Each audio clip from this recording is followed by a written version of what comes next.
Hello, this is Eric. Today is May the 21st, 2023. And in this video, we will be covering the Figueiredo government and yes, the political opening. Yes, the military regime's days are numbered, right? Figueiredo knows that. And now we are going to understand in detail how that happened. Okay, well, if you watched our previous class, you're going to recall that President Geisel had already announced that he would be enabling the gradual return of the country to democracy, right? And well, he I would say that he practically fulfilled that promise, and he also supported and helped elect, a president that was not part of the hardliners, and that would be able to finish, this gradual return, to democracy that he had started, right? And this president is João Figueiredo. Here you have a picture of him, right? Well, I was born during the days of his government, so some of the pictures here, are kind of nostalgic for me because they resemble, the times, the years, my first years actually, right? And well, what was the scenario here? So it is very important to understand that Brazil is going through a very, very delicate moment in terms of not only politics, but in terms of economy, right? Once again, we have a world oil crisis, this time, due to the Iranian Revolution in 1979. So one more time, Brazil is going to resort to foreign loans, and obviously, if you're if you're getting money, if you're borrowing money, you're gonna have to pay it, and that means that the external debt and inflation are going to increase. Now, inflation was stratospheric. Just for you to have an idea, around these years of the Figueiredo government, the Brazilian inflation rate is going to be above 200% in a year. That is really out of this world, and that prevents any country from increasing, right? So, in view of that, we're going to have the National Development Plan number 3 by Delfim Neto. Yes, the same guy that became famous in the beginning of the military regime, with that famous sentence that first one has got to make the cake grow and then share, the share this cake with everyone. And that did not happen, right? So this guy is gonna basically do his best, to try to reduce the expenses and to reduce inflation, but that's not gonna work.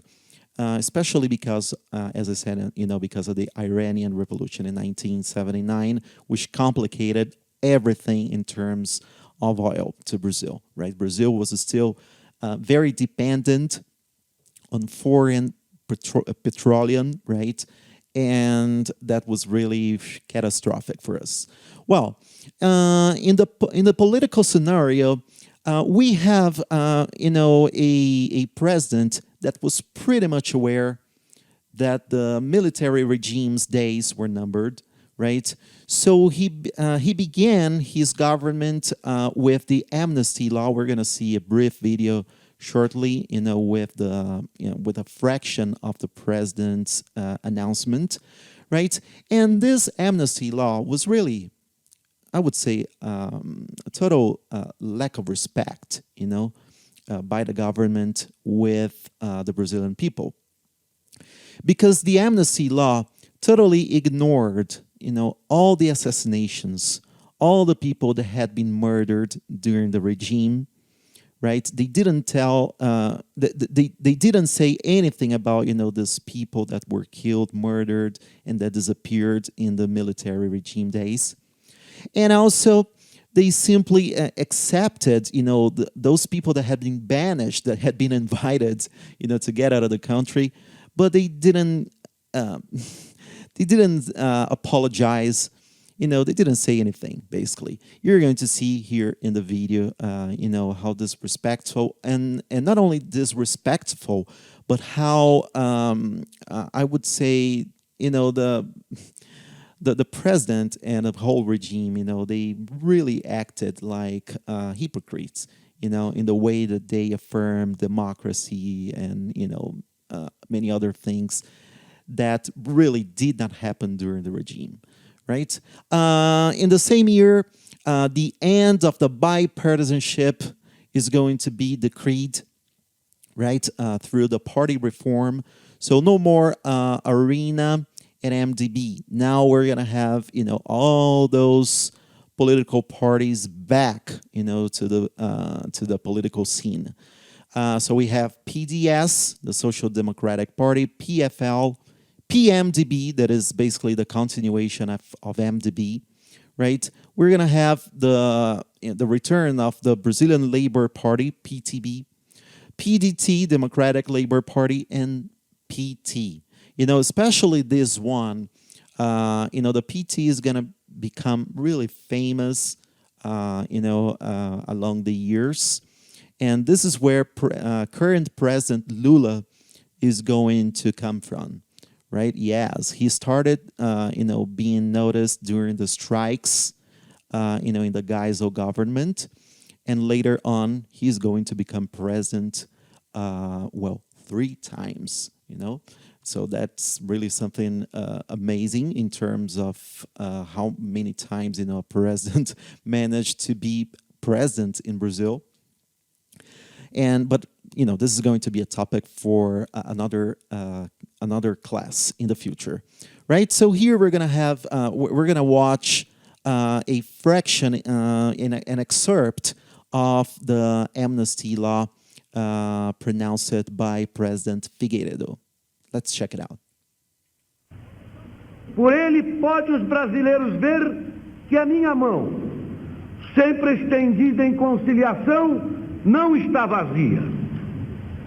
Nunca esteve. Espero ver os anistiados reintegrados na vida nacional. E que isto feito, saibam, possam e queiram participar do nosso esforço em prol dos ideais que, sendo os da Revolução de 1964, são os de toda a nação. Por uma sociedade pluralista, na qual os contrários convivam no respeito às leis e sob sua proteção.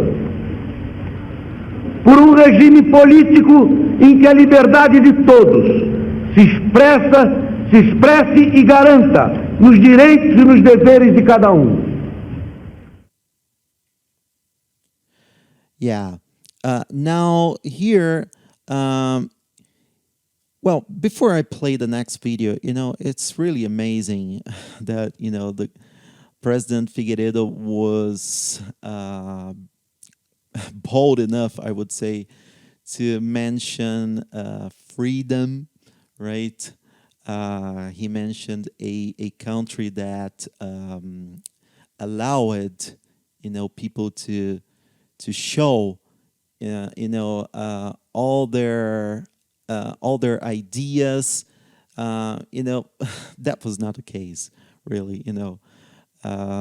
Brazil was still not, a free democratic country during his mandate, and really, the way that he speaks is like if the military were the good guys, and they were accepting, those that had been invited to get out of the country because they are good guys, right? Yeah, so they are accepting with arms wide open, all those that had been rebellious, against the government. And he even mentions, the 1964 coup as a revolution. It is really amazing. And many people still call, the 1964 military coup, as a revolution, So yeah, he painted the military as a good guys, and history is there to show that that was not the case. But the people around 1982, 83, they were really tired of the military regime. They were tired of dictatorship. They were tired of not being free to express their thoughts, free to be who they wish it to be.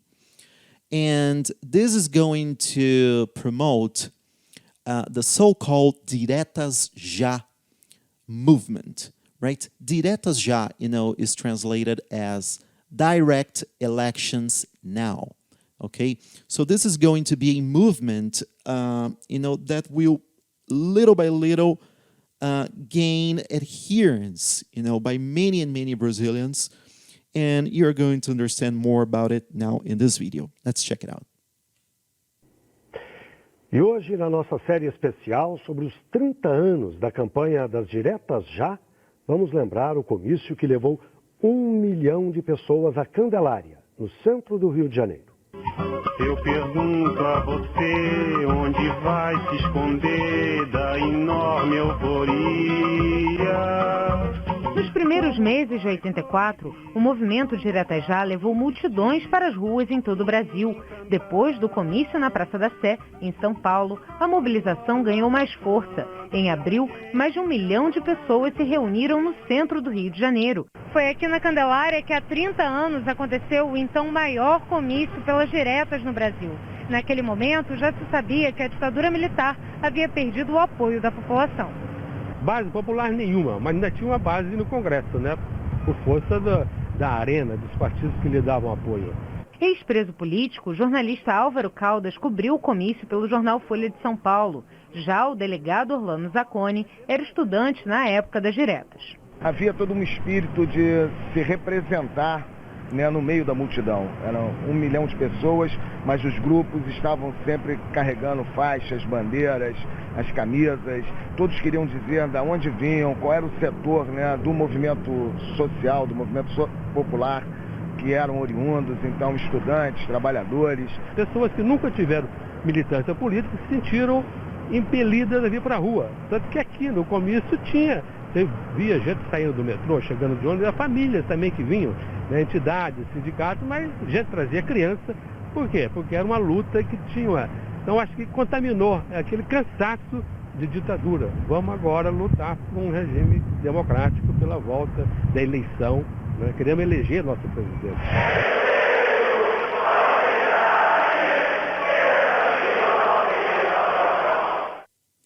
Yeah, so as you could see, really, the military had no popular basis anymore, right?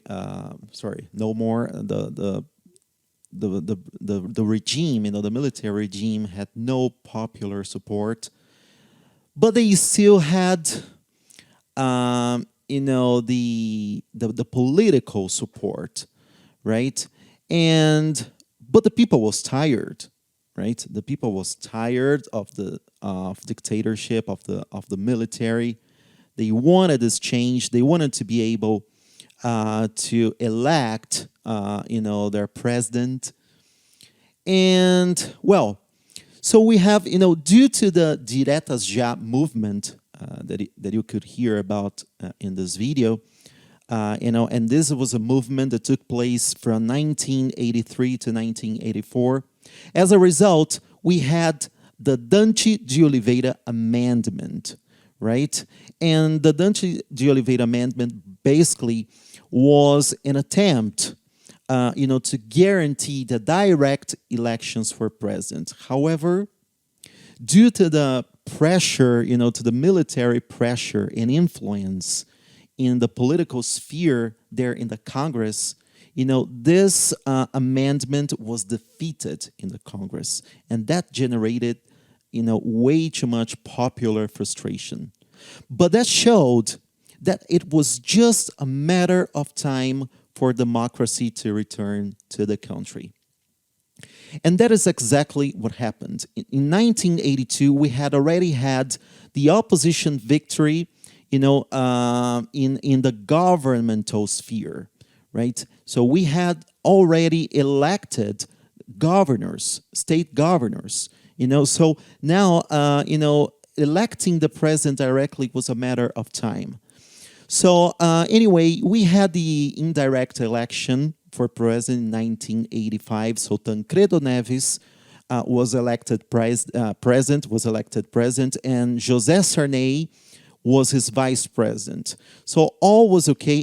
Tancredo Neves was the first, although he was not directly elected by the people as president, but he was in favor of democracy. He was the first civilian president since 1964.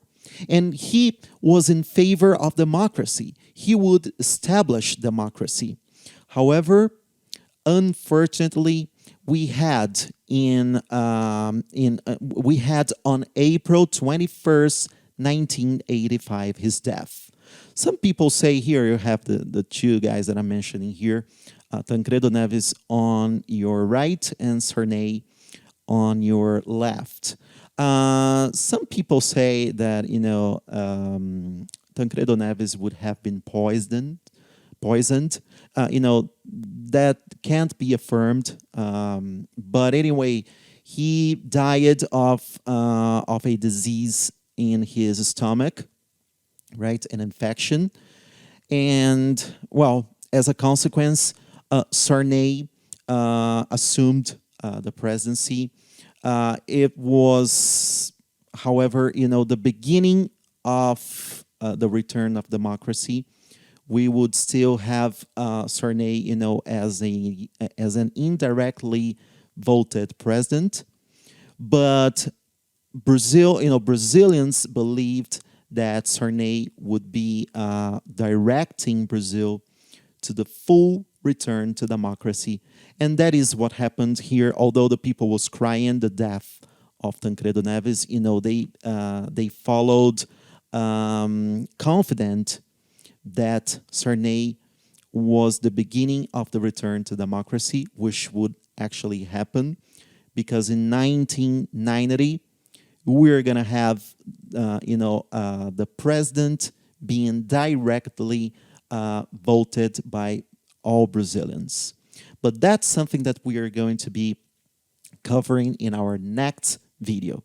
Thank you so much for your attention, and see you in our next video.